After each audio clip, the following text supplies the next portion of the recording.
Panibagong araw, panibagong vlog. Welcome na naman ulit sa ating channel. So ito na naman yung mga kaganapan kahapon ng gabi at saka ngayong araw. Kaya tara, samahan nyo kami. Bago ang lahat, ayan si Ate Dromby naka-duty sa ating tindahan at kinakain niya yung siomay na sobra namin kanina. Naggawa kasi kami guys. Hindi pala naggawa. Binili kasi namin yan sa Virginia product at tinikman namin kung masarap.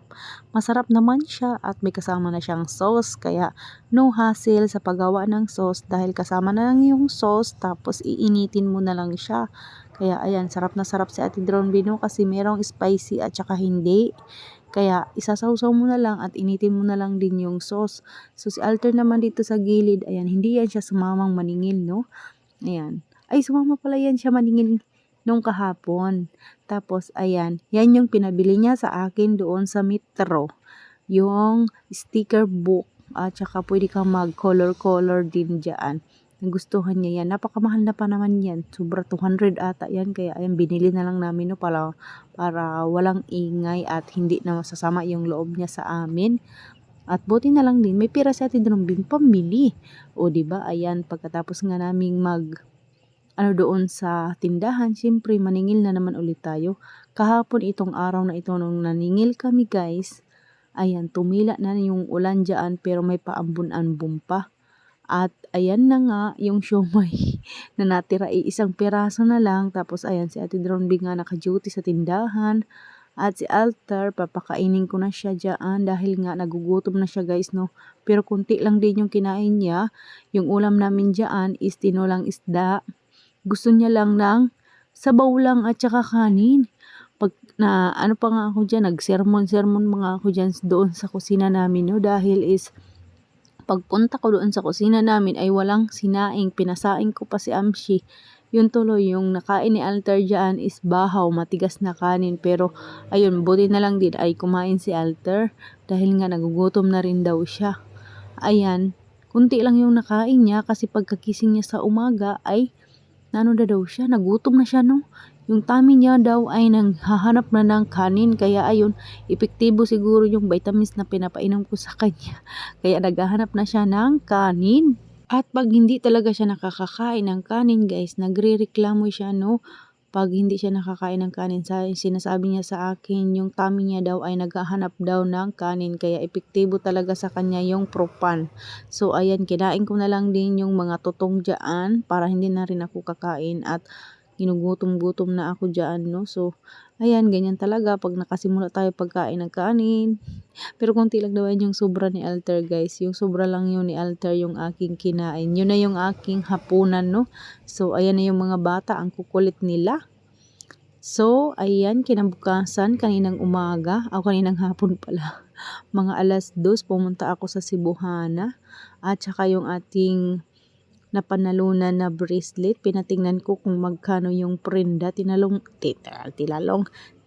lang naman natin kung magkano yung prenda sa ating bracelet. Tapos ayun, meron siyang prenda. Kaya secret na lang, char. So ito na at nagpahinga-hinga muna kami pagkatapos kong pumunta doon sa Cebuana. Ayan, yung ating bagong tindahan hindi pa tapos at hindi pala pumasok ngayon si Kuya. Bukas na lang daw sila papasok at magtatrabaho no, siguro na miesta.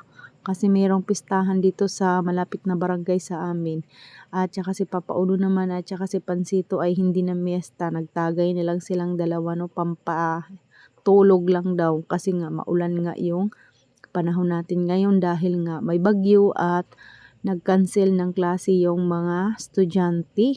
Kaya nga napauwi sila Alter kanina, tas pag-uwi nila Alter kanina at saka nila Ate Amshi, pinatulog namin yun sila guys kasi nga umuulan-ulan at medyo masama yung panahon ngayon no.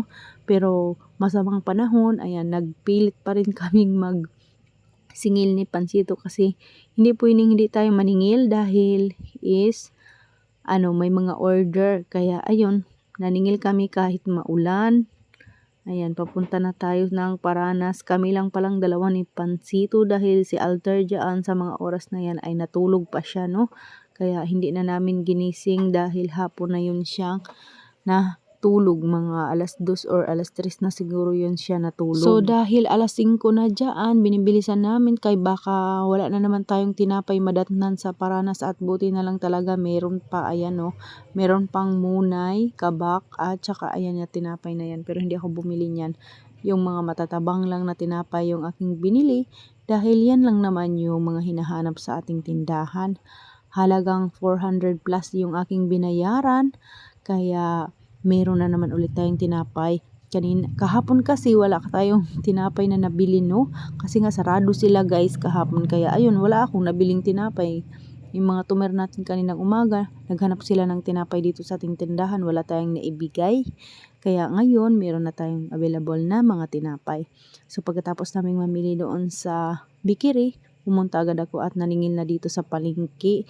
Tapos ayan, meron akong nakita na maruya na pasayan, masarap yan. Kaya binili ko na lahat, no, 100 pesos. Yun lahat yung ating nabili. Tapos dumaan na rin ako dito sa grocery. Kunting mga dagdag paninda dahil naubos agad yung aming birch tree na isang box. Kaya ayun, bumili ako ng isang box na birch tree, tapos sito, at saka yung mga kape, ketchup, at saka manghuwan. Yan lang naman yung laman ng aking isang box, no? So, ayan, bubuksan ko na at i-display na natin para makita na ng ating mga tumer. Hindi pa pala dumaan dito sa akin yung Kopi Ko Blanca. Kaya ayun, napabili muna tayo sa labas at sa grocery, no? Ayan lang naman yung mga pinang-grocery ko ngayon. Ayan, birch tree, isang box. Isang box na yung aking binili na birch tree, guys, para makatipid naman tayo. Yung binta ko pala ngayon ng aking birch tree is, ano na siya, 13 pesos na yung isa, no? Dati kasi is 12 lang yung benta ko, pero nagmahal na pala sila, kaya ayun, 13 pesos na. Pati nga yung magic sarap natin, guys, no, is 6 na piso na, hindi na 5. 6 na piso na ngayon yung ating magic sarap. Yung ating birch tree naman ay 13 pesos na. Sa aking mga Soki Loves dyan, yan na yung presyohan ng ating mga ano ngayon dito sa ating tindahan, no? Ayan, pati yung mga sardinas is 28 pesos na. Yan, lahat ng klase ng sardinas, basta sardinas yan, 28 pesos yan dito sa aking tindahan. Tapos ayan yung mga kape, Kopi Ko Blanca, ayan, 15 pesos lahat yan. So ayan, dinidisplay na natin para makita na naman ang ating tumer na meron na naman tayong ulit birch tree dahil nga kahapon pa ata yun, naubos na ata yung aking birch tree, kaya wala tuloy akong naibigay kaninang umaga, no? Bear Brand swak na lang yung naibigay ko kaninang umaga dahil nga ubos na yung ating birch tree. So ayan, mga tagi-isang tay lang naman yung Kopi Ko Blanca, guys, at saka yung Kopi Ko Brown dahil nga is mayroong naghanap dito sa ating tindahan, kaya ayan, bumili na ako.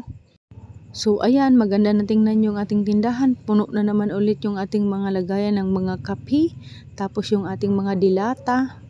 Maganda na naman ulit tingnan dahil ay ayan, puno-puno na naman, no? Ayan. Ayan na yung ating tindahan. Medyo magulo-gulo ngayon dito. Tapos yung sito ay kunti na lang din yung natira. Mga 2 piraso na lang ata yun. Kaya ayan, dinagdagan na natin ng ating mga display, no, para bukas ay malamig na yan. So ayan lang pala yung ating vlog ngayon. Maraming salamat. Thank you for watching, guys. God bless us all. Thank you, thank you. At pag-share na nga rin ng ating video. Maraming salamat. Bukas naman ulit. Naglilista na ako dyan ng mga order ngayong gabi para bukas ay i-deliver na lang natin. Maraming salamat sa inyong lahat. Hanggang dito na lang. Paalam. Bukas na lang ulit. Thank you, thank you. Bye-bye.